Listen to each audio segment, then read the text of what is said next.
সকল নাগগণ এসেছে, দেখে নিন এদের কোনো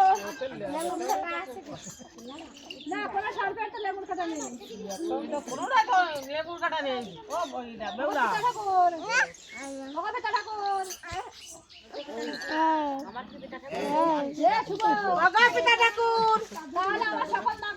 তাহলে আমার সকল নাগগণ কি এখন আসতে পারে? বাবা বসো। নাগগণ ওই সুবর্ণের পাত্রে দুগ্ধ কলা খেয়ে যে যার স্থানে ফিরে যাও। এই জন্য